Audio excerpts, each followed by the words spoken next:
আল্লাহ তাআলা বলেন, হে ঈমানদারেরা, নিজেকে দ্বীনের উপরে পরিপূর্ণ পরিচালনার মাধ্যমে জাহান্নামের আগুন থেকে বাঁচাও। সাথে সাথে ওয়া আহলিকুম নারা, তোমার অধীনস্থ যারা আছে এদেরকেও দ্বীনের উপরে পরিচালনা করার মাধ্যমে জাহান্নামের আগুন থেকে তুমি বাঁচাও। একটা মানুষকে পরিপূর্ণ দ্বীনের উপরে পরিচালিত করতে পারে না যদি সে নিজে পরিচালিত না হয়। এখন নিজেকে দ্বীনের উপরে পরিপূর্ণ পরিচালনা করতে হলে দ্বীন সম্পর্কে জ্ঞান থাকার দরকার আছে না নাই? আমার জন্য কোনটা হালাল, কোনটা হারাম, কোনটা করতে পারবো, কোনটা করতে পারবো না, এ বিষয়গুলো জানতে হবে না? এজন্য মানুষ যদি নিজেকে জাহান্নাম থেকে বাঁচাতে চায়, দ্বীনের উপরে চলতে চায়, তাহলে তার ইলম দরকার। কি দরকার বলেন না? ইলম দরকার। নিজেকে জাহান্নামের আগুন থেকে বাঁচানো যেমন ফরজ, অনুরূপভাবে দ্বীনি ইলম অর্জন করাও ফরজ। কারণ দ্বীনি জ্ঞান ছাড়া কোনো মানুষ নিজেকে জাহান্নাম থেকে বাঁচাতে পারবে না। এই জন্য নবীজি এক হাদিসের মধ্যে বলেন, তলাবুল ইলমি ফারিদাতুন আলা কুল্লি মুসলিম, দ্বীনি ইলম শিক্ষা করা প্রত্যেক মুসলমানের উপরে ফরজ। সে পুরুষ হোক আর নারী হোক, প্রত্যেক মুসলিম নরনারীর উপরে দ্বীন শিক্ষা করা ফরজ। এখন কতটুকু দ্বীন শিক্ষা করতেই হবে, কতটুকু দ্বীন শিক্ষা করা ফরজ? উলামায়ে কেরাম বলেন, কমপক্ষে নিজে পরিপূর্ণ দ্বীনের উপরে চলতে পারে এতটুকু দ্বীন প্রত্যেককেই শিখতেই হবে। ফরজ বিষয়ের দ্বীন শিক্ষা করা ফরজ। মনে করেন নামাজ পড়া এটা ফরজ, নামাজ সম্পৃক্ত সকল মাসালা শিক্ষা করাও ফরজ। এই জন্য আমাদেরকে দ্বীনের উপরে চলার জন্য যতটুকু দ্বীন শেখা দরকার অতটুকু শেখা ফরজ। যদি কেউ ওই পরিমাণ জ্ঞান অর্জন না করে তাহলে সে ফরজ তরকের গুনাহ করতেছে। আবার কেউ কেউ বলেন, না, শুধু নিজের জন্য হলে হবে না। কারণ আল্লাহ তাআলা বলেন, হে ঈমানদারেরা, নিজে জাহান্নামের আগুন থেকে বাঁচো, অধীনস্থদেরকেও বাঁচাও। তার মানে নিজে জাহান্নাম থেকে বাঁচার জন্য যতটুকু জ্ঞান শিখতে হবে, ইলম শিখতে হবে, ওইটুকুর সাথে সাথে অধীনস্থদেরকে দ্বীনের উপরে পরিচালনা করার জন্য যেই জ্ঞান, যেই ইলম দরকার সেটাও শিক্ষা করা ফরজ। তার মানে নিজে এবং অধীনস্থদেরকে জাহান্নাম থেকে বাঁচানোর জন্য যতটুক ইলমে দ্বীন দরকার এটা শিক্ষা করা ফরজ। ক্বালা তাআলা আল মালু ওয়াল বানুনা যিনাতুল হায়াতিদ দুনিয়া وقال تعالى إنما أموالكم وأولادكم فتنة وقال رسول الله صلى الله عليه وسلم كلكم راعين وكلكم مسؤولون عن رعيته وقال رسول الله صلى الله عليه وسلم طلب العلم فريضة على كل مسلم أو كما قال النبي صلى الله عليه وسلم صدق الله العلي العظيم وصدق رسوله النبي الكريم ونحن على ذلك من الشاهدين والشاكرين والحمد لله رب العالمين سبحانك لا علم لنا إلا ما علمتنا إنك أنت العليم الحكيم اللهم صل على محمد وعلى آل محمد كما صليت على إبراهيم وعلى آل إبراهيم إنك حميد مجيد اللهم بارك على محمد وعلى آل محمد كما باركت على إبراهيم وعلى آل إبراهيم إنك حميد مجيد الحمد لله ঐতিহ্যবাহী সিলেট জেলার অন্তর্গত বিয়ানীবাজার থানাধীন তরঙ্গ গ্রাম যুব সমাজের উদ্যোগে আয়োজিত আজকের এই তাফসীরুল কোরআন মাহফিলের সম্মানিত শ্রদ্ধেয় সভাপতি, আমন্ত্রিত উলামায়ে কেরাম, সামনে উপস্থিত মুরব্বিয়ানে কেরাম, সমবয়সী যুবক বন্ধু, স্নেহের ছোট ভাই এবং পর্দার অন্তরালে অবস্থানরত সম্মানিত শ্রদ্ধা মা ও বোন, দয়াময় আল্লাহ রাব্বুল আলামিনের দরবারে অগণিত শুকর যে মহান মালিক আমাদেরকে হাজারো মানুষের মধ্য থেকে যাচাই বাছাই করে হাদিসের ভাষায় জান্নাতের বাগানে কিছু দ্বীনি কথা বলবার এবং শ্রবণ করবার সুযোগ যে মহান মনিব দান করেছেন, সে মহান মনিবকে খুশি করার জন্য মহব্বতের সাথে জবান খুলে অন্তর থেকে আমরা একবার কালিমাতুশ শুকর পাঠ করি, আলহামদুলিল্লাহ। অগণিত দুরুদ ও সালাম সৈয়দুল আম্বিয়া, আশরাফুল আম্বিয়া, খাতামুল আম্বিয়া, ইমামুল মুরসালিন, রহমাতুল লিল আলামিন মুহাম্মাদুর রাসূলুল্লাহ সাল্লাল্লাহু আলাইহি ওয়াসাল্লামের উপর। আমি আপনাদের খেদমতে কোরআনুল কারীম থেকে কয়েকটা আয়াত ও রাসূল আকরাম সাল্লাল্লাহু আলাইহি ওয়াসাল্লামের অগণিত হাদিস থেকে দুইটা হাদিস পাঠ করেছি। আল্লাহ তাআলার কাছে তৌফিক চাই, অল্প সময় আল্লাহ তাআলা কিছু কথা আমাকে আপনাদের খেদমতে বলার সুযোগ করে দেন, যে কথাগুলো আমাদের সবার দুনিয়া এবং আখিরাতের জন্য কল্যাণকর হয়। সকলে বলি আমিন। মানুষের কর্মব্যস্ততা হলো এইরকম, একটা মানুষ নিজেকে যেই ধরনের কাজে ব্যস্ত রাখে তার পথ চলাও ওই কর্মের প্রভাবের উপরেই হয়। যেমন কেউ যদি দ্বীনি কাজে নিজেকে ব্যস্ত রাখে তাহলে অন্যান্য বিষয়গুলোর ক্ষেত্রেও সে দ্বীন মেনে চলার চেষ্টা করে। কারো ব্যস্ততা যদি শুধু দুনিয়ামুখী হয়, মানে আখিরাত অর্জনের কোনো চেষ্টা প্রচেষ্টা কোনো কিছু নাই, শুধু দুনিয়া উপার্জন করতে হবে, সে সব ক্ষেত্রে দুনিয়া উপার্জনের ধান্দা করে। এজন্য মানুষের কর্মব্যস্ততাও মানুষের অনেক পথ পদ্ধতি নির্ধারণ করে দেয়। সেই ধারাবাহিকতায় অন্যতম একটা জিনিস, এটা হলো মানুষের শিক্ষা, মানুষের ইলম, জ্ঞান। একটা মানুষ শিক্ষা গ্রহণ করে জীবনের অল্প কিছু সময়, কিন্তু এই শিক্ষার প্রভাব তার উপরে গোটা জীবন বিস্তার করে। যেমন একজন যখন দ্বীন শিখে তখন তার আগামী জীবন বা পরবর্তী হায়াত সে দ্বীনের উপরে চলার চেষ্টা করে। যখন সে জাগতিক শিক্ষায় শিক্ষিত হয় দ্বীনকে বাদ দিয়ে, তখন সে ওই শিক্ষার দ্বারা শুধু দুনিয়া উপার্জনের চেষ্টা করে। আমি যে কথাটা বোঝানোর জন্য এই দুইটা মিসাল দিলাম, মূলত হলো একটা মানুষের শিক্ষা তার ভবিষ্যৎ কেমন হবে এই বিষয়টাকে মোটামুটি নির্ধারণ করে দেয়।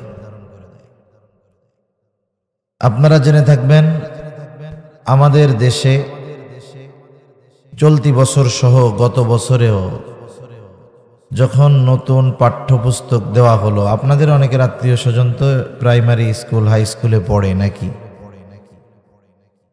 সে কথা বলার আগে আর একটা কথা বলার দরকার, আসলে শিক্ষার উদ্দেশ্যটা কি? শিক্ষার মূল উদ্দেশ্য উপার্জন করা, ভালো চাকরি পাওয়া, মূল কিন্তু এটা ছিল না। আমরা যখন শিক্ষার মূল উদ্দেশ্য থেকে বের হয়ে গিয়েছি, শিক্ষার মূল উদ্দেশ্যটা যখন আমাদের অজানা হয়ে গেছে অথবা উদ্দেশ্যটা মূল উদ্দেশ্যের বাইরে চলে গেছে, তখন স্টুডেন্ট যারা ছাত্র ছাত্রী এরা লেখাপড়া করার পরেও আদবওয়ালা হয় না, ভদ্র হয় না, বরং দিন যায় আরো বেয়াদব হয়। স্বাভাবিক উচিত কি ছিল, যে যত উচ্চ শিক্ষিত হবে সে তত মার্জিত, ভদ্র, বিনয়ী হবে। কিন্তু আমাদের দেশে জাগতিক লাইনের শিক্ষায় যে যত উপরে যায় সে তত বড় বেয়াদব হয়। উচ্চ শিক্ষা গ্রহণ করে উচ্চ বেয়াদব হয়। শিক্ষার মূল উদ্দেশ্যটা ছিল একটা মানুষ শিক্ষা অর্জনের মাধ্যমে সে একজন ভালো মানুষে পরিণত হবে। শিক্ষার মূল উদ্দেশ্য কখনো উপার্জন নয়, ভালো চাকরি নয়। কিন্তু এখনকার জামানার দিকে যদি আপনি নজর দেন, যে জাগতিক যেই শিক্ষা কেন অর্জন করে, কারণ প্রত্যেকটা শিক্ষার্থী চায় যে আমি এই শিক্ষার মাধ্যমে দুনিয়ার লাইনের বড় কিছু হব। এই জন্য শিক্ষা থেকে মূল বিষয় গ্রহণ করার আগ্রহ কারো নাই। সকলে চায় আমার রেজাল্ট ভালো হবে, ভালো ভার্সিটিতে চান্স পাবো, ওখান থেকে বিসিএস ক্যাডার হব, বড় সরকারি চাকরি পাবো, বেতন যা পাই আর পাই, আউট ইনকাম যা হবে তা দিয়ে ইংল্যান্ডে, কানাডায়, বেগমপাড়ায় 10-15টা বাড়ি বানায় ফেলতে পারবো। এখন বলেন, এই উদ্দেশ্য নিয়ে কেউ যদি লেখাপড়া শুরু করে, ও কি কোনোদিন সুনাগরিকে পরিণত হবে? যেই শিক্ষার উদ্দেশ্য এইটা, সেই শিক্ষা গ্রহণ করলে মানুষ যেমন পরিপূর্ণ হবে না, জাতিও তেমন পূর্ণতা লাভ করতে পারবে না। আমরা একটা প্রবাদ আগে পড়ছি ছোটবেলায় স্কুলে, ভুলও হইতে পারে, education is the backbone of nation. শিক্ষা হলো জাতির মেরুদণ্ড। অথচ দেখা যাচ্ছে শিক্ষা গ্রহণ করে জাতির মেরুদণ্ড সোজা করার কথা। মানে একটা জাতিকে শিক্ষিত মানুষরা গোটা দুনিয়ার সামনে রিপ্রেজেন্ট করবে যে আমাদের দেশ নীতি নৈতিকতার দেশ, আমাদের দেশের মধ্যে কোনো দুর্নীতি নেই, আমাদের দেশ একেবারে সব দিক দিয়ে ভালো, কোনো সমস্যা নাই। কিন্তু দেখা যাচ্ছে যারা এই দেশে উচ্চ শিক্ষায় শিক্ষিত হচ্ছে, এই দেশের প্রত্যেকটা ক্ষেত্রে মেরুদণ্ড তারাই ভাঙতেছে। আপনার অর্থনৈতিক মেরুদণ্ড, আমাদের দেশের অর্থনৈতিক মেরুদণ্ড শেষ, এটা যারা বুঝে তাদের অত বলা লাগে না। আচ্ছা বলেন তো, অর্থনীতি তো এদেশের মোটামুটি শেষ।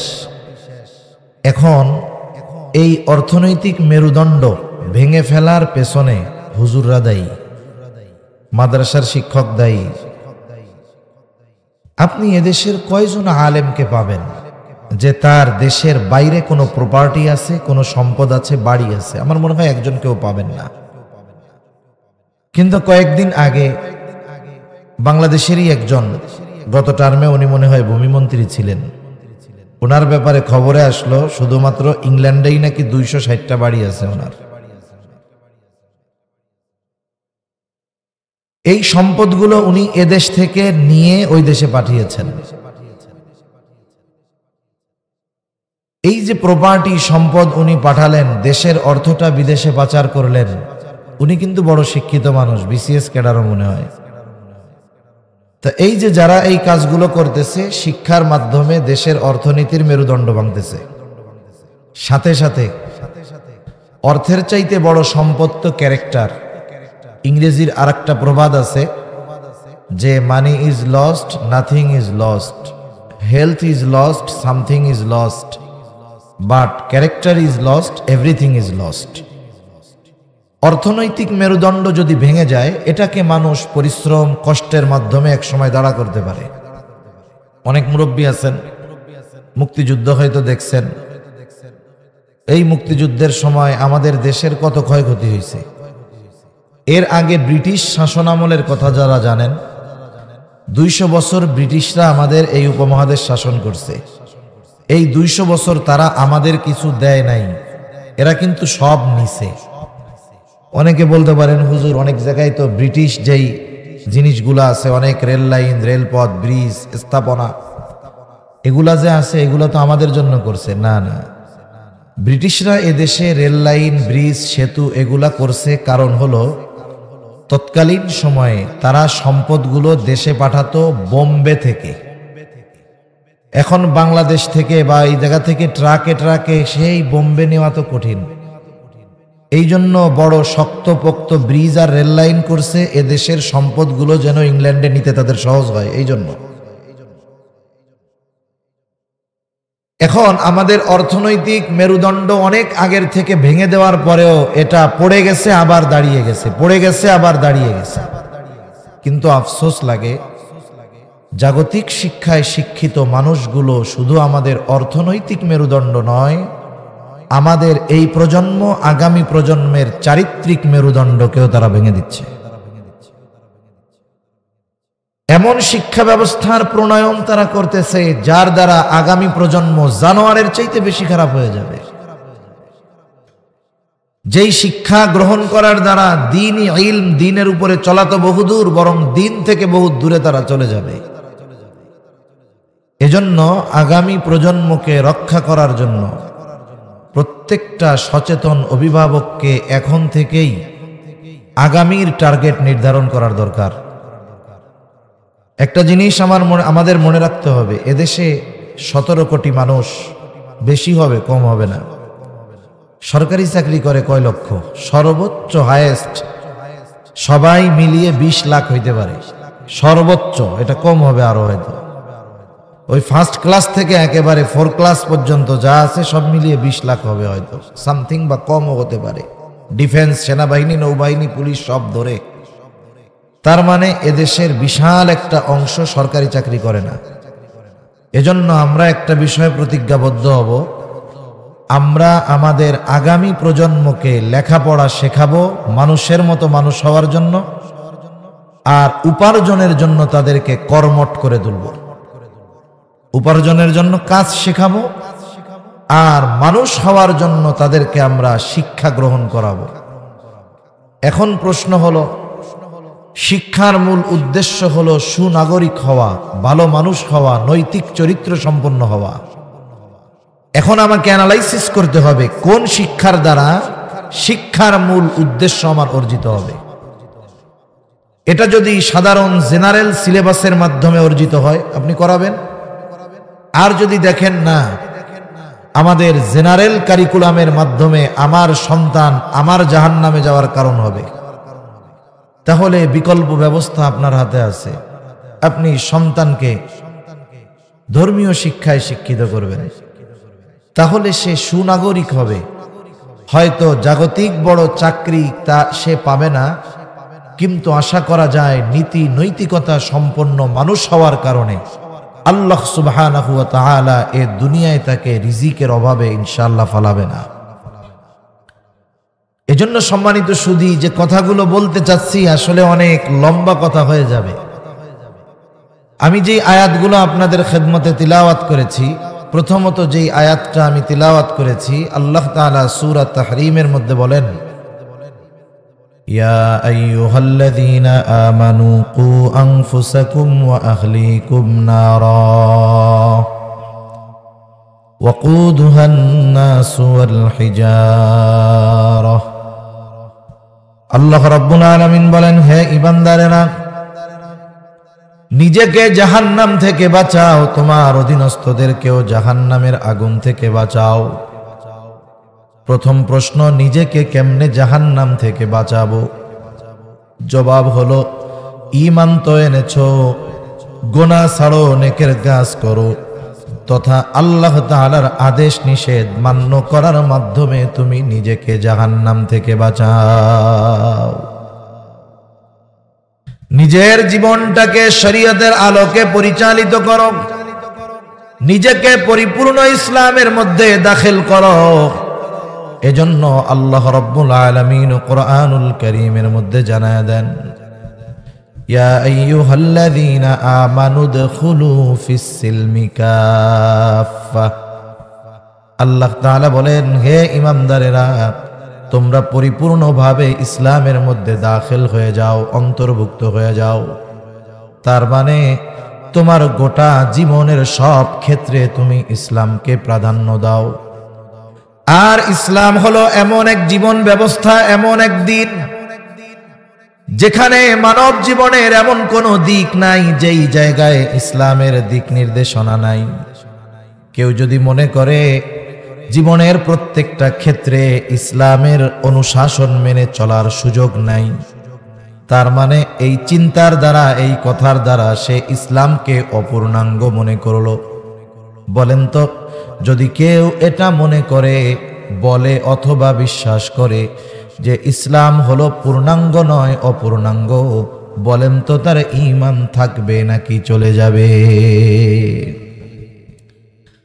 কারণ আল্লাহ রাব্বুল আলামিন ইসলামকে, এই দিনকে পরিপূর্ণ হিসাবে ঘোষণা করেছেন। বিদায় হজের দিন আরাফার ময়দানে আল্লাহ রাব্বুল আলামিন ওহী নাজিল করে জানায় দেন, আল-ইয়াওমা আকমালতু লাকুম দীনাকুম ওয়া আতমামতু আলাইকুম নি'মাতি ওয়া রাদিতু লাকুমুল ইসলাম দীনা। আল্লাহ তাআলা বলেন, আল-ইয়াওমা আকমালতু লাকুম দীনাকুম, আজকে আমি তোমাদের জন্য তোমাদের দ্বীনকে পরিপূর্ণ করলাম। দ্বীন হলো জীবন ব্যবস্থা। শুধু তাই না, আল্লাহ তাআলা সাথে সাথে বলেন, ওয়া আতমামতু আলাইকুম নি'মাতি, দ্বীন পরিপূর্ণ করার সাথে সাথে আমি আল্লাহ তোমাদের জন্য আমার নিয়ামতকেও পরিপূর্ণ করলাম। উলামায়ে কেরাম, বুজুর্গানে দ্বীন বলেন, এখানে খুব শিক্ষণীয় একটা বিষয় আছে। আল্লাহ তাআলা দ্বীন পরিপূর্ণ করার সাথে সাথে নিয়ামতকে পরিপূর্ণ করার ঘোষণা কেন দিলেন? মূলত আল্লাহ তাআলা আমাদেরকে বোঝাতে চান, ও দুনিয়ার মানুষ, ঈমানদার, এই দ্বীন শুধু যে তোমাদের জন্য নির্দিষ্ট কিছু আইন কানুন বিধি নিষেধ এমনটা নয়, বরং এই দ্বীন যেহেতু পরিপূর্ণ, এই পরিপূর্ণ দ্বীনটাও তোমাদের জন্য বড় একটা নিয়ামত। মানুষ যদি অজানা গন্তব্যের দিকে ছুটে চলে, মনে করেন যেই নৌকা, সমুদ্রের মধ্যে নৌকা চলতেছে, হাল নাই পালও নাই, হালও নাই পালও নাই, নিয়ন্ত্রণের কেউ নাই। আমরা ছোটবেলায় একটা কম্পোজিশন পড়েছি ইংরেজিতে, এম ইন লাইফ, এর মধ্যে এরকম লেখা ছিল, গন্তব্যহীন বা উদ্দেশ্যহীন জীবন হলো ওই নৌকার মতো, যেই নৌকার কোনো গন্তব্য নাই, হাল নাই পাল নাই। ও বাতাস আসলে একদিক যায়, স্রোত আসলে আর একদিকে যায়, ও নির্দিষ্ট গন্তব্যে কখনো পৌঁছাইতে পারে না। ইসলাম হলো আমাদের জন্য নেয়ামত। কেন?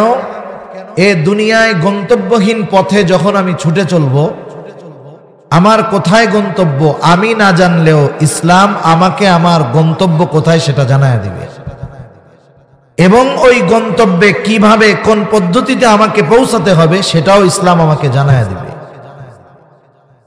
এজন্য এই দুনিয়ার জন্য দ্বীনের উপরে চলার ক্ষেত্রে, হায়াত অতিবাহিত করার ক্ষেত্রে কি করতে হবে না করতে হবে, সব ধরনের দিক নির্দেশনা ইসলাম আমাকে দিয়েছে। আদেশ নিষেধ ইসলাম আমাকে জানিয়ে দিয়েছে।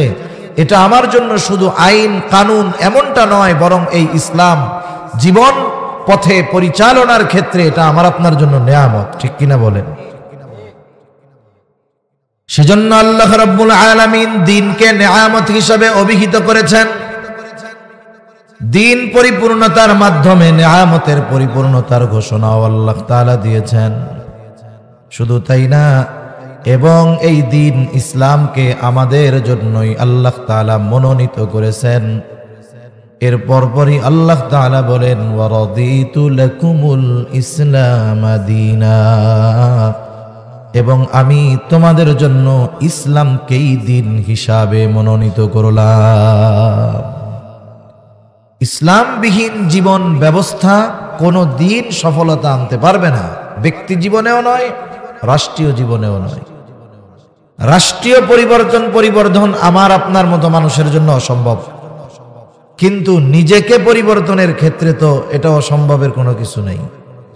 এজন্য আমি নিজের জীবনে আগে ইসলামকে পরিপূর্ণভাবে প্রতিষ্ঠা করব।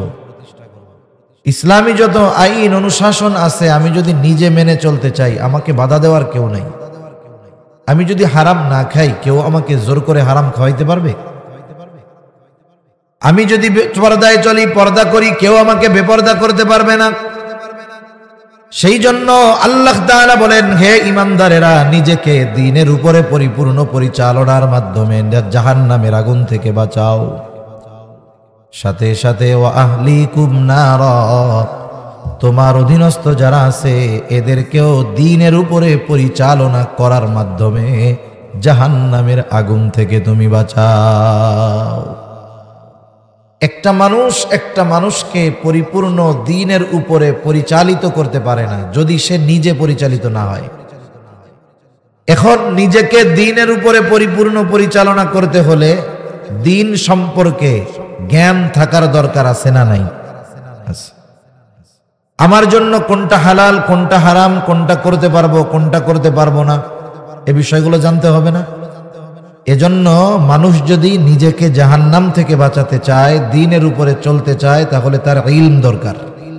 কি দরকার বলেন না? ইলম দরকার। নিজেকে জাহান্নামের আগুন থেকে বাঁচানো যেমন ফরজ, অনুরূপভাবে দ্বীনি ইলম অর্জন করাও ফরজ। কারণ দ্বীনি জ্ঞান ছাড়া কোনো মানুষ নিজেকে জাহান্নাম থেকে বাঁচাতে পারবে না। এই জন্য নবীজি এক হাদিসের মধ্যে বলেন, তলাবুল ইলমি ফারিদাতুন আলা কুল্লি মুসলিম, দ্বীনি ইলম শিক্ষা করা প্রত্যেক মুসলমানের উপরে ফরজ। সে পুরুষ হোক আর নারী হোক, প্রত্যেক মুসলিম নরনারীর উপরে দ্বীন শিক্ষা করা ফরজ। এখন কতটুকু দ্বীন শিক্ষা করতেই হবে, কতটুকু দ্বীন শিক্ষা করা ফরজ? উলামায়ে কেরাম বলেন, কমপক্ষে নিজে পরিপূর্ণ দ্বীনের উপরে চলতে পারে এতটুকু দ্বীন প্রত্যেককেই শিখতেই হবে। ফরজ বিষয়ের দ্বীন শিক্ষা করা ফরজ। মনে করেন নামাজ পড়া এটা ফরজ, নামাজ সম্পৃক্ত সকল মাসালা শিক্ষা করাও ফরজ।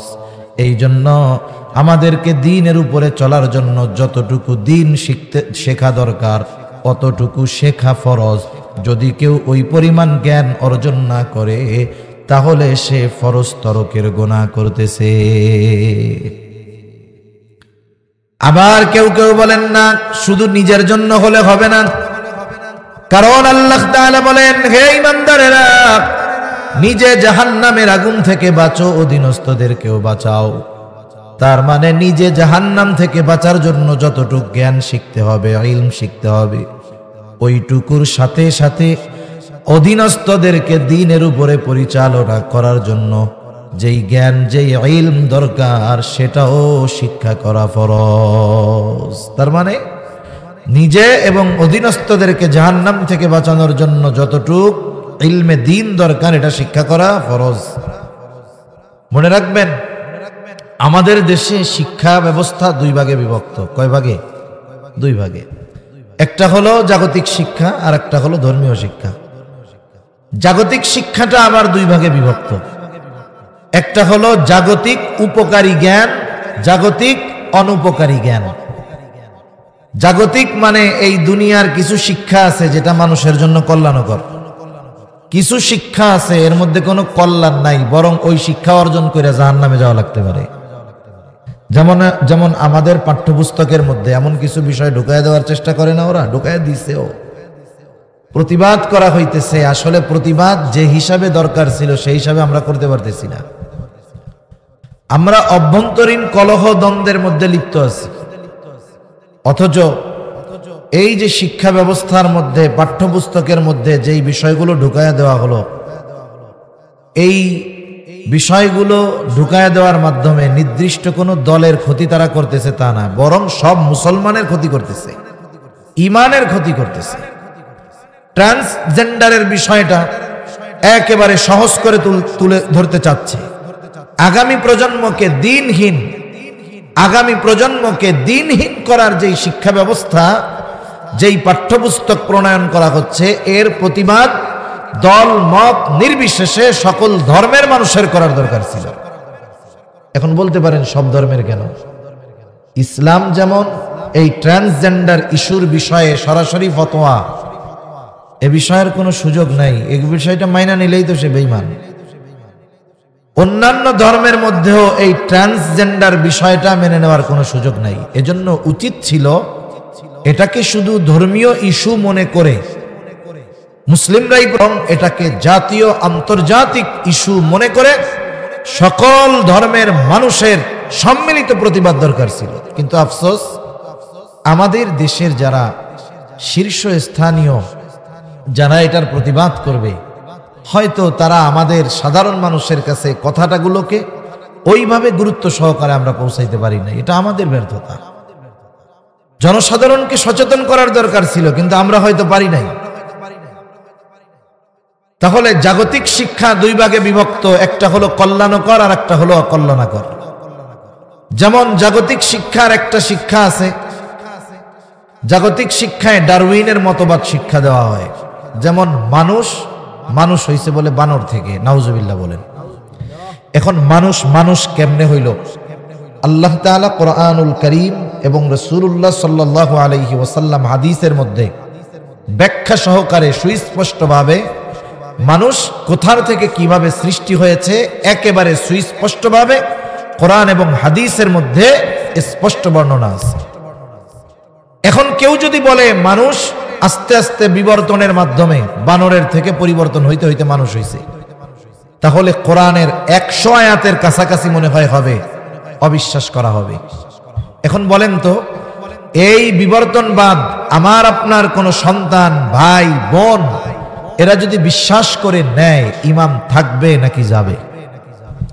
তাহলে জাগতিক শিক্ষার একটা পার্ট এটা ক্ষতিকর, উপকারহীন, এতটা উপকারহীন যে ওটা বেঈমান বানায় ফেলতে পারে। জাগতিক শিক্ষার আর একটা পার্ট সেটা উপকার। যেমন মাদ্রাসায় পড়ে ডাক্তার হওয়া যাবে না, এটা বাস্তব কথা। কওমি মাদ্রাসায় পড়ে ডাক্তার হইতে পারবে না। ইঞ্জিনিয়ার হতে পারবে না, কারণ এখানে ওই সাবজেক্ট পড়ানো হয় না, জাগতিক লাইনে পড়ানো হয়। এখন একজন ডাক্তার হলো, ইঞ্জিনিয়ার হলো, এটা উপকারী শিক্ষা। উপকারী জ্ঞান, এই জ্ঞান অর্জনে ইসলাম কখনো মানা করে না, বরং কিছু কিছু ক্ষেত্রে উদ্বুদ্ধ করে। এখন এই জাগতিক উপকারী শিক্ষা পরকালীন উপকারের কারণ হতে পারে। কেমনে? মনে করেন একজন ডাক্তার হয়েছে, আমাদের দেশে ডাক্তার হইলে এটা তো সোনার হরিণ, কোনো মতে চেম্বার একটা দিতে পারলে হইছে। সুস্থ মানুষও যদি তার কাছে যায়, 1500-2000 টাকা ভিজিট নেওয়ার পরে কোনো রোগ নাই, ও দেখাই বুঝছে যে কোনো রোগ এই লোকের নাই, এরপরেও 30,000 টাকার টেস্ট দিয়া দিবে, বলবে এই টেস্টগুলো করে আপনি আমাকে 15 দিন পরে দেখাবেন। এখন 30,000 টাকার টেস্ট আবার বলে দেয়, শুনেন ওই ডায়াগনস্টিক সেন্টারেই কিন্তু করবেন। এখন আপনি তো বাধ্য, আপনাকে এমন ভয়ভীতি দেখাবে, আপনি ভয়ে টেস্টই করে ফেলবেন। আপনি 30,000 টাকার টেস্ট করলেন, কোন রোগ আপনার নাই, এটা ডাক্তারও জানে। কেন দিল? কারণ ওইখান থেকে প্রায় 50% তার কমিশন আছে। আপনারা আবার কি দেখাবে জানেন? দেশের সিস্টেম হলো এরকম, এই কয়েকদিন আগে চাউলের দাম বাড়ছে জানেন আপনারা, আবার দাম যে কমছে এটা জানেন। কিন্তু দেশের নিয়ম কি? 15 টাকা বাড়ায়া 5 টাকা কমাবে, উদ্দেশ্য কিন্তু 10 টাকাই বাড়াবে, কিন্তু সিস্টেমটা কি? বাড়ানোর ঘোষণা দিবে 15 টাকা, আর গভর্নমেন্ট তৎপর হয়ে উঠবে, এগুলো করা যাবে না, এই কমাও। কমাইবে কত? 5 টাকা। এটাই ওদের সাথে কন্ডিশন ছিল যে আমরা এরকম করব, আপনারা এরকম করবেন। তাইলে সাপও ভাঙলো না, সাপও মরলো, লাঠিও ভাঙলো না। এটা একটা পলিসি। আপনারা আবার বলবে, হুজুর আপনি তো আমার মহব্বতের মানুষ, আপনার জন্য 20% ডিসকাউন্ট করে দিলাম। আপনি চিন্তা করবেন, ওরে বাবা আমারে খুব মহব্বত করে, 20% ডিসকাউন্ট দিয়ে দিছে আমারে। আসলে কাহিনীটা কি? আপনারেও খুশি রাখলো, আবার কামাইও করলো। আবার কয়দিন পরে যখন দেখাইতে যাবেন, তখন আবার হাফ ভিজিট দিবেন। এই ধরনের ডাক্তার সমাজে কম না বেশি?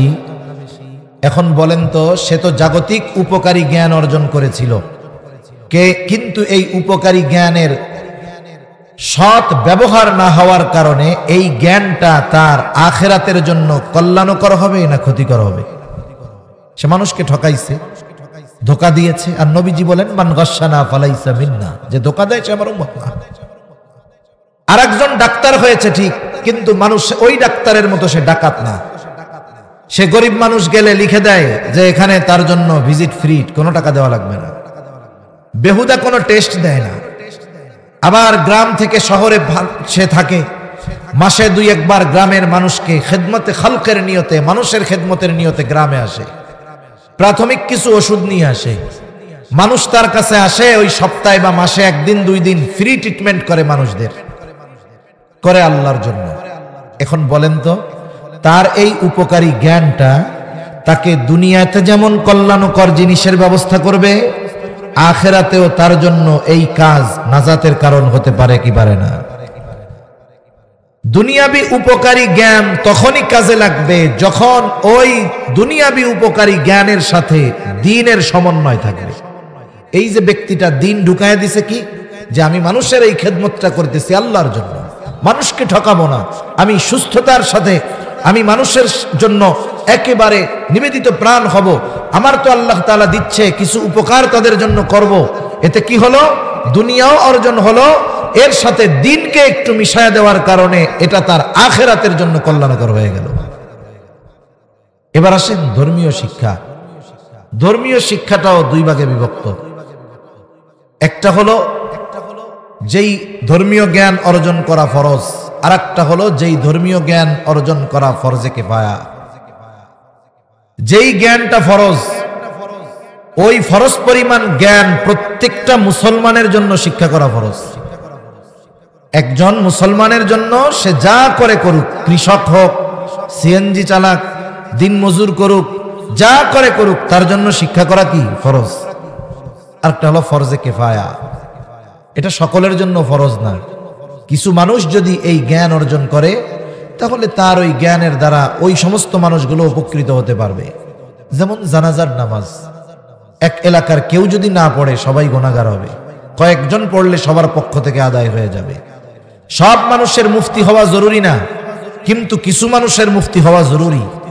কারণ যখন নতুন কোনো সমস্যা আসবে, সাধারণ মানুষ এর সমাধান যখন পাবে না, মুফতি সাহেব সমস্যার সমাধান করবে। এজন্য জরুরতে দিন যেটা, ফরজ পরিমাণ দিন যেটা, এটা আমাদের সকলের শিক্ষা করা ফরজ। উচিত ছিল এই মুসলিম দেশে প্রত্যেকটা শিক্ষা প্রতিষ্ঠানে, ওটা স্কুল হোক আর মাদ্রাসা হোক, জরুরতে দিন শিক্ষার ব্যবস্থা প্রত্যেকটা প্রতিষ্ঠানে থাকার দরকার ছিল। কিন্তু আমাদের স্কুলগুলোতে আছে? জোরে বলেন না, আছে? নাই। তাহলে যেই শিক্ষাটা ফরজ সেটাই নাই, বরং শিক্ষা হচ্ছে এমন যেই শিক্ষা গ্রহণ করে আমাদের মুসলমানের সন্তানেরা বেঈমান হওয়ার দিকে ধাবিত হয়ে যাচ্ছে। এজন্য অভিভাবক হিসাবে আমাদের সচেতন থাকতে হবে। আমি যদি আমার সন্তানকে ফরজ পরিমাণ দিন শিক্ষার ব্যবস্থা না করি, সন্তানের হক এটা, তাহলে ওই সন্তান যদি বদ্দিন হয়, ওই সন্তান যদি কিয়ামতে জাহান্নামী হয়, আমি বাবা যত ভালো নেককার বুজুর্গ হই না কেন, আমাকে ধরা পড়তে হবে ওই সন্তান আমার ওই অধীনস্থ ব্যক্তির কারণে আমার জান্নাতে যাওয়া কঠিন হয়ে দাঁড়াবে। এজন্য আল্লাহ রাব্বুল আলামিন বলেন, পরিপূর্ণ দ্বীনের উপরে চলার মাধ্যমে নিজেকে জাহান্নাম থেকে বাঁচাও। অধীনস্থদেরকে জাহান্নাম থেকে বাঁচাবা কেমনে? দ্বীনের উপরে চলার শিক্ষা প্রদান করার মাধ্যমে। কারণ ছোট বাচ্চা যখন ছোট থাকে সে অবশ্যই কারো না কারো অধীনে থাকে। ছোট বাচ্চাদের দ্বীন শিক্ষা দেওয়া এটা তাদের অন্যতম হক। এই জন্য কোনো অভিভাবক যদি সন্তানকে জরুরতে দ্বীন শিক্ষার ব্যবস্থা না করে, ওই অভিভাবক তার সন্তানের হক নষ্ট করে। এজন্য আপনি আপনার সন্তানকে বড় হয়ে কি বানাতে চান সেটা পরের কথা, কিন্তু তার ভিত্তিমূলক শিক্ষাটা দ্বীনি শিক্ষায় শিক্ষিত করার দরকার আছে না নাই? আছে। এজন্য দেখবেন হাই লেভেলের জেনারেল শিক্ষিত যারা, অথবা জাগতিক শিক্ষার উচ্চ শিক্ষার যেই বিষয়গুলো, ওগুলার চাইতে প্রাইমারি শিক্ষায় বাচ্চাদেরকে এমন কিছু মগজে ঢুকায় দেওয়ার চেষ্টা করা হয় যার দ্বারা ওই শিশু বাচ্চার মননে বিকাশে ইসলাম বিদ্বেষী ভাব ফুটে ওঠে। এই জন্য ক্লাস 3 মধ্যে ধর্ম বইয়ের মধ্যে কি করছে? ইসলাম ও নৈতিক শিক্ষা বই, এর কাভার পেজের পেছনের ভেতরের পাশে ওইখানে দুর্গার মূর্তি দিয়ে রাখছে। 2, 4, 5, 10টায় যদি ভুল হইতো বুঝতাম, গোটা দেশে হইল কেন? তার মানে এটা ইচ্ছাকৃতভাবে করছে যে আমাদের অবস্থা কি, আমরা কোনো প্রতিবাদ করি কিনা, বলি কিনা, এ বিষয়টা যাচাই বাছাই করার জন্য এটা করেছে। যখন সাধারণ মুসলিমও ফুসলে উঠছে, আস্তে করে পরের দিন থেকে বইগুলো আবার মার্কেট থেকে উঠায় নিয়ে গেছে। এ দুষ্টমিটা করার কি দরকার ছিল? এত টাকা ব্যয় করার কি দরকার ছিল? ওদের টাকা ব্যয় কোনো ব্যাপার না, কারণ যারা ইসলাম বিদ্বেষী ওদের কাছে আমরা আমাদের ইমানের মূল্য না বুঝলেও ওরা আমাদের ইমানের দাম বুঝে। এই জন্য ব্যাপক অর্থ ব্যয় করে ওরা আমাদের ইমান কিনতে চায়। গোটা দুনিয়া, দেশের মধ্যে আমাদের দেশ সহ গোটা দুনিয়া আছে মিশনারি যারা আছে, এনজিও যারা আছে, এদের উদ্দেশ্য কি? এদের উদ্দেশ্য হলো মূলত দিনহীন করা আমাদেরকে। ও সম্প্রতি সময়ের একটা কথা না বললেই তো নয়, বাংলাদেশের এনজিও গুলোর মধ্যে অন্যতম এক এনজিও সংস্থা হলো ব্যারাক। নাম শুনছেন? আছে আশেপাশে ব্যারাকের শাখা। ব্যারাক গোটা বাংলাদেশে ঘরে ঘরে সুদ পৌঁছায়া দেওয়া, এই কর্ম যারা করছে, সুদ পৌঁছায়া দেওয়ার ব্যবস্থাপনা যারা করছে, এদের মধ্যে 1 নম্বর ব্যারাক আর 2 নম্বর হলো গ্রামীণ ব্যাংক। মনে রাখবেন, একজন মানুষ নোবেল পুরস্কার কয়েক কারণে পায়। নোবেল পুরস্কার যদি এমন কিছু করতে পারেন যার দ্বারা গোটা মুসলিম উম্মার বড় ক্ষতি হবে, আপনি করেন, দেখবেন আপনিও নোবেল পুরস্কার পেয়ে গেছেন। ডক্টর ইউনূসরে নোবেল পুরস্কার দিছে কেন? ও কি করছে? অর্থনীতির কি করছে সে? বরং এদেশের ইতিহাস যদি ঘাটা হয়, ঘরে ঘরে সুদ পৌঁছায়া দেওয়ার অবদান রাখছে ও। ইমানহীন করার মিশনে এই ইউনূসের অবদানের কারণে নোবেল কমিটি ওকে অর্থনীতিতে নোবেল দিয়েছে, ওকে নোবেল পুরস্কার দিয়েছে। এই জন্য ফজলে হাসান আবেদ মারা গেছে। এই মানুষগুলোর যে আকীদা বিশ্বাস, এদের জন্য মাগফিরাতের দোয়া করা যায় না, কারণ ও যেই বিশ্বাসের উপরে মরছে, ওদের জন্য মাগফিরাতের দোয়া করা যায় না, যদিও মনে হয় মুসলমান ঘরের সন্তান। ফজলে হাসান আবেদ, কত সুন্দর নাম দেখছেন? এইরকম নাম অনেক মৌলভী সাহেবেরও নাই। একটা মানুষের নাম দেখে বোঝা যায় যে ওর বাপ মা কেমন ছিল। নামের মাধ্যমে এটা বোঝা যায় ওনার মা বাবা মনে হয় মোটামুটি দিন বুঝতেন, নাহলে এত সুন্দর নাম তো রাখার কথা না। সদু মধু কদু রাখতো নাম, তৈলে এত সুন্দর নাম রাখছে। এই লোকটাকে ব্রিটিশরা নাইট উপাধি দিয়েছে, স্যার উপাধি দিয়েছে। এটা নোবেলের পরে বড় একটা পুরস্কার। কেন দিছে? ব্যারাক প্রতিষ্ঠা করার জন্য। ব্যারাক কি করে? ব্যারাকের কিছু মিশন আছে, শিক্ষা মিশন আছে, অর্থনৈতিক মিশন আছে। ব্যারাক একটা বড় ইউনিভার্সিটিও আছে। এই ব্যারাকের কাজ হলো, ব্যারাক এনজিওর কাজ হলো প্রত্যন্ত অঞ্চলে সুবিধা বঞ্চিত শিশুদের জন্য শিক্ষার ব্যবস্থা করা আর দরিদ্রদের মাঝে সুদের উপরে লোন দেওয়া। এই দুইটা হলো তাদের মূল স্কিম। এরপরে তাদের প্রপার্টি ব্যবসা আরো তারা বাড়াইছে। এখন এই ব্যারাক যেই সব জায়গায় প্রতিষ্ঠান ছিল ব্যারাকের, মানুষ ফ্রি পড়তে যাইতো, ছোট ছোট বাচ্চারা যাইতো, তাদেরকে শিক্ষা দিত সুকৌশলে, ইমানহীন তাদেরকে করা হইতো। এর পদ্ধতি একটা আমি আপনাদের বলি, এগুলো আমরা ওলামায়ে কেরাম বলার কারণে ওরা অনেকটা চেপে যায়, না বললে তো করতেই থাকবে। ছোট ছোট কোমলমতি শিশু বাচ্চারা আসে, ওদের প্রজেক্ট থাকে। বাচ্চারা আসলে ওদেরকে কিছু খাবার দাবার, চকলেট, পছন্দের যা তাই দেওয়া হয়। আপনি যদি একটা শিশু বাচ্চা 2 বছর বয়স, ওরে যদি একটা স্বর্ণের টুকরা না দেন এত বড়, আর যদি 1 টাকা দামের 5টা চকলেট দেন, বলেন তো ও কি নিবে? ওর চাহিদা ওই সময় এরকম। ওই ছোট বাচ্চারা আসতো, ব্যারাক প্রজেক্ট থেকে টাকা দেওয়া হতো যে তোমরা ওদের চকলেট বিস্কিট কিনে দিবা। এইবার বাচ্চাদেরকে বলতো তোমরা চোখ বুইজা আল্লাহর কাছে চকলেট চাও তো। এইবার বলে আল্লাহ, ছোট বাচ্চা তো বুঝে না, তো বলে আল্লাহ চকলেট দেন, এখন চকলেট তো আসে নাই। এইবার চোখ বন্ধ করে আপুর কাছে চকলেট চাও তো, বলে আপু চকলেট দেন। এবার আপু সবার হাতে হাতে একটা চকলেট দিত। এবার সবার হাতে চকলেট চলে গেছে।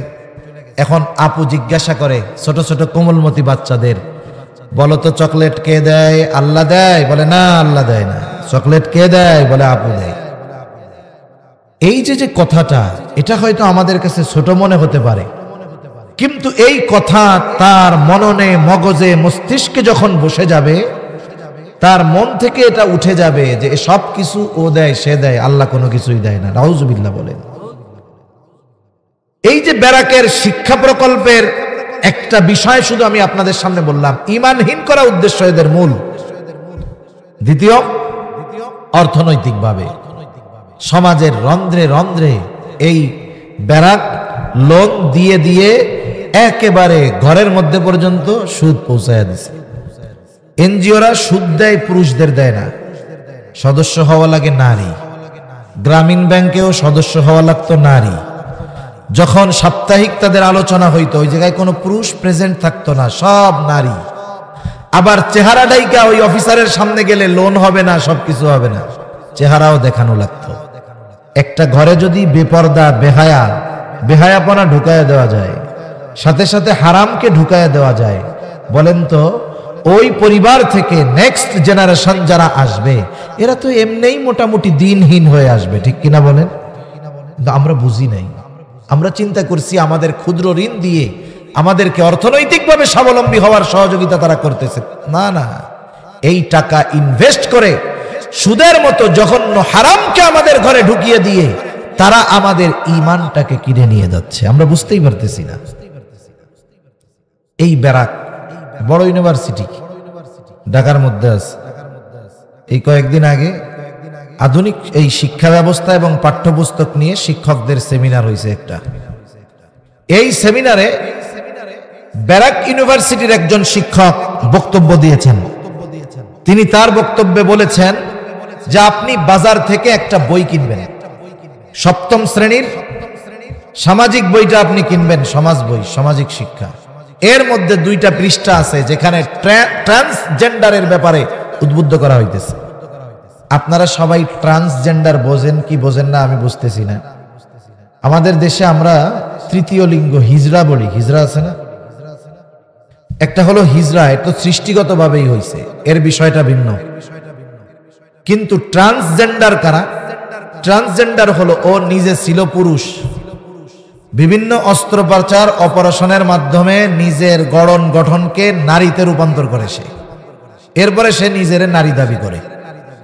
আসলে ট্রান্সজেন্ডারের মাধ্যমে একটা মানুষ পুরুষ থেকে নারী হতে পারে না, কিছু গঠন অপারেশনের মাধ্যমে পরিবর্তন করে, কিন্তু হাকিকতে সে পুরুষই থেকে যায়। এখন মনে করেন ট্রান্সজেন্ডার কারা হইতে পারবে? এটারে আরো সহজ করতেছে ওরা।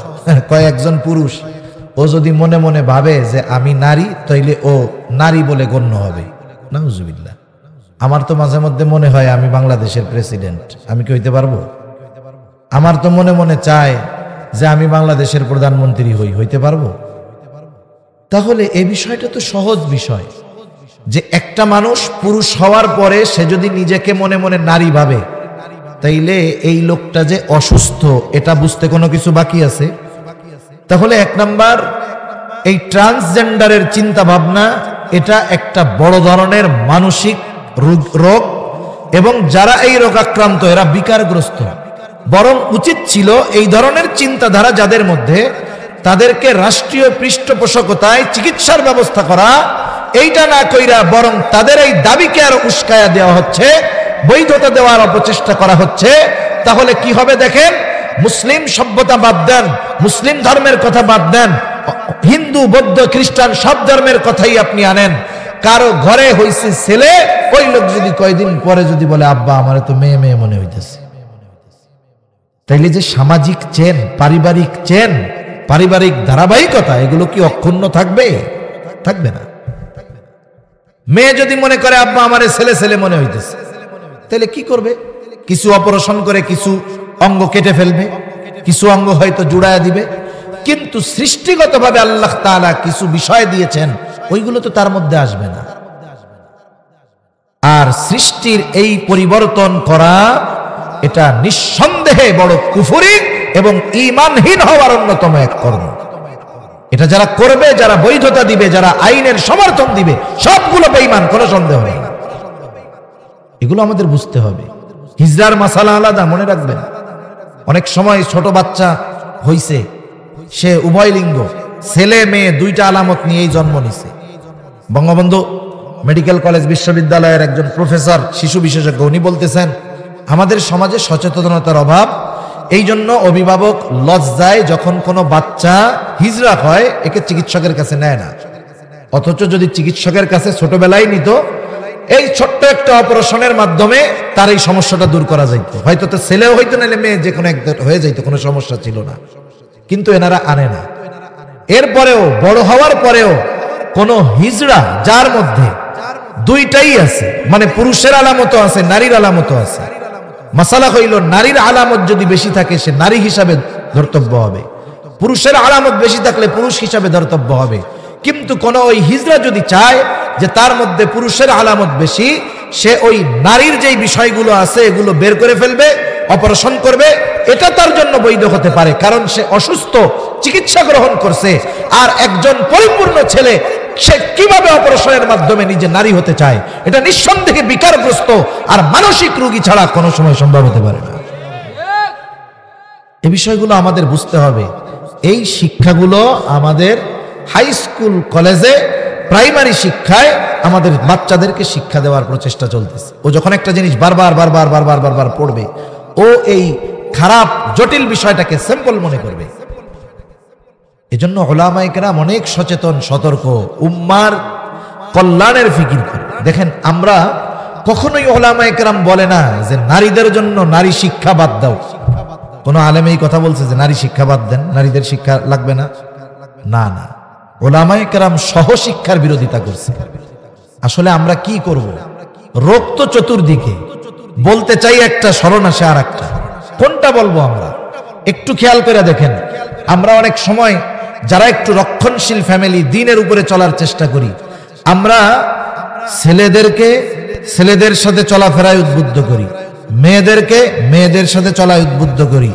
আবার দেখেন, এই জীবনে খেলাধুলার সামগ্রী, বাচ্চাদের খেলাধুলার সামগ্রী ছেলেদেরটা দিয়ে ছেলেরা খেলবে, মেয়েদেরটা দিয়ে মেয়েরা খেলবে।